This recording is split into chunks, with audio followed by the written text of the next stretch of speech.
Tatlo. Yan ang ating pag-uusapan ngayon. Ano nga ba yung ibig sabihin? Tapusin mo ating video para malaman mo ang ating kasagutan. Okay? So once again, please do me a favor. Please do subscribe and click our tiny notification bell so that you'll be updated every time we have a new upload videos. Disclaimer din po, ang mga videos po natin ay para lamang po sa may bukas ang kaisipan at may malawak na pang-unawa. Kung wala po tayo nito, maaari na lamang pong mag-skip at mamili ng mga videos na nararapat para sa inyo.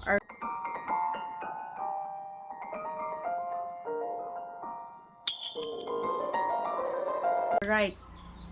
May mga time talaga na nangyayari at nagaganap ito ng mga idol. Kahit ako or kahit siya. Pero hindi ko alam, no? Pero minsan kasi pinipeke na lang siguro niya para lang masabayan ako, ano. Kasi may mga pagkakataon talaga na nararamdaman ko din sa sarili ko na bakit ganon, parang not enough, hindi pa rin enough yung ginawa niya or ginawa namin. Parang gusto ko pang isa, dalawa, tatlo, apat, lima, anim, ganon. So hindi ko alam kung ako lang, sa akin lang nangyayari or nagaganap ito, no. So comment down below kung nangyari na ito sa inyo at sa mga kapareha nyo, no. Hindi lang mapalala o mapababae, no, mga idol, no. So gusto ko lang i-explain kasi nga may mga time talaga na minsan ay kahit siguro ayaw na niya. Yun naman ang gusto ko sa kanya, ano, sa kapareha natin. Alam mo kung bakit sinabi kong gusto ko sa kanya. Kahit na sobrang tired na siya or sobrang pagod na siya, ay kapag sinasabi ko pa na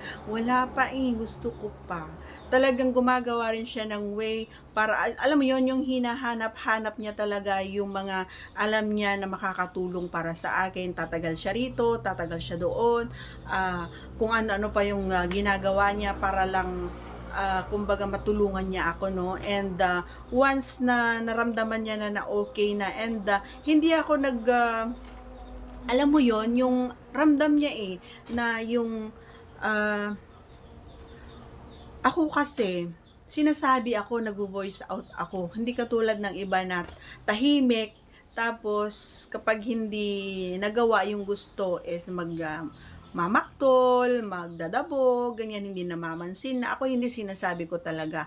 Once na hindi naman niya ginawa yun, abay sa natural, tatalik, di ba? Magmamaktol din ako. Pero hindi dapat gano'n, no? Naunawain din natin minsan yung ating mga kapareha na baka hindi na nila kaya, di ba? Pagod sila sa work, ganyan. So, dapat nating intindihin. Pero, para sa akin naman kasi, maswerte tayo kasi nga ganun siya at nauunawaan niya at nababasa niya palagi yung nasa isipan ko at kung ano yung mga kilos ko ay alam na alam niya, no. And kayang-kaya niya akong tulungan. So, dapat ganun din kayo, no, mga idol. Okay? So, that's all for today's video. Once again, if you are not yet connected, please do subscribe and click our tiny notification bell so that you'll be updated every time we have a new upload videos. Salamat po sa inyong panonood. Thanks for watching, guys. Bye!